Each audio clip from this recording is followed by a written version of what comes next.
Ce n'était pas Dieu qui brûlait les sorcières, c'était la peur. C'était le pouvoir déguisé en foi. Pendant des siècles, en Europe, on a fait croire au peuple que le divin exigeait le sang et le feu. Mais la vérité est plus sombre. Derrière chaque bûcher, derrière chaque hurlement perdu dans la nuit, ce n'était pas la voix de Dieu que l'on entendait. C'était celle de la terreur humaine, de l'avidité humaine. Car ceux qu'on appelait sorcières n'étaient souvent que des femmes libres. Des femmes qui connaissaient la nature, la guérison, les mystères de la vie. Et dans un monde construit sur la peur et l'obéissance aveugle, la liberté était un crime impardonnable. Ainsi, sous le prétexte de sauver les âmes, on a détruit des peuples entiers. Alors aujourd'hui, posons-nous cette question, quand une religion enseigne la peur au lieu de l'amour, est-elle encore divine ? L'histoire officielle nous raconte que la religion chrétienne a apporté la lumière et la paix en Europe. Mais si l'on regarde d'un peu plus près, la réalité est bien différente. Le christianisme, tel qu'il s'est imposé en Europe, ne l'a pas fait par la douceur, mais par la violence, le sang et la peur. Dès le IVe siècle, avec l'empereur Constantin, le christianisme devient religion d'État. Et ce qui n'était alors qu'une foi personnelle se transforme en arme politique.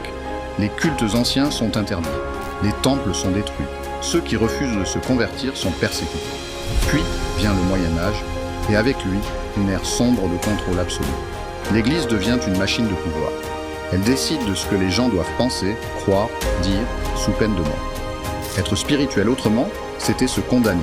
On a brûlé des femmes guérisseuses sous prétexte de sorcellerie. Des milliers, parfois sur de simples rumeurs.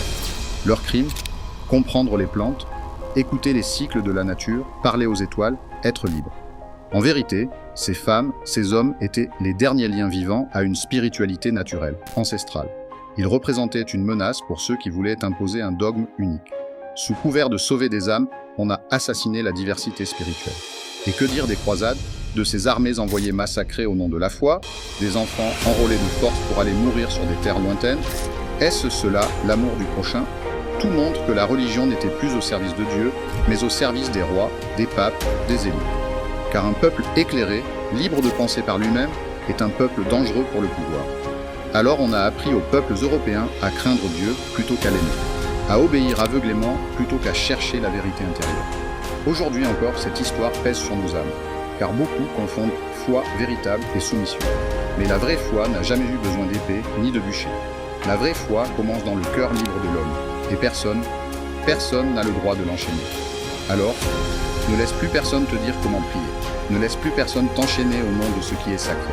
Le vrai chemin est personnel, intime et libre.